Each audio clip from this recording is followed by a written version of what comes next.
السلام علیکم، میں ڈاکٹر ذاکی یونان سے، اور 10 فروری کے اہم واقعات۔ 10 فروری 1975 کو پاکستان میں نیشنل عوامی پارٹی پر پابندی عائد کر دی گئی اور ولی خان کو پابند سلاسل کر دیا گیا۔ 10 فروری 1979 کو پاکستان میں حدود آرڈیننس کے تحت شراب نوشی، چوری اور زنا کے لیے اسلامی سزائیں متعارف کروائی گئی تھیں۔ 10 فروری 1940 میں مشہور کارٹون ٹام اینڈ جیری کا تعارف کروایا گیا تھا، اسے تخلیق کیا گیا تھا۔ 10 فروری 1691 میں کلکتہ میں ایسٹ انڈیا کمپنی کا پہلا کارخانہ قائم کیا گیا تھا۔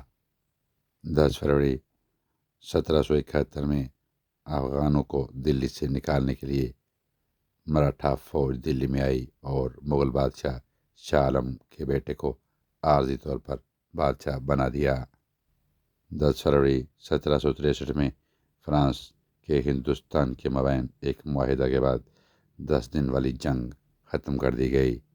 10 فروری 1818 میں انگریزوں اور مراٹھوں کے درمیان تیسری اور آخری جنگ رامپور میں لڑی گئی۔ 10 فروری 1846 میں برطانوی فوج نے سکھوں کو سبراؤن کی لڑائی میں شکست دے دی تھی۔ 10 فروری سال 1857 میں مغلیہ حکومت کے سقوط کے بعد نئی دلی کو دارالخلافہ بنا دیا گیا۔ اس سے قبل ہندوستان کا دارالخلافہ کلکتہ ہوا کرتا تھا۔ 10 فروری 1991 میں سوویت یونین سے آزادی کے لیے یورپین ملک لتھوانیا میں ووٹنگ کی گئی تھی۔ 10 فروری 1799 میں فرانس کے حکمران نپولین بوناپارٹ مصر کی راجدھانی قاہرہ پہنچے۔ 10 فروری 1807 میں امریکی کانگریس نے ساحل کے سروے کو منظور کیا تھا۔ 10 فروری کے حوالے سے یہی معلومات تھیں۔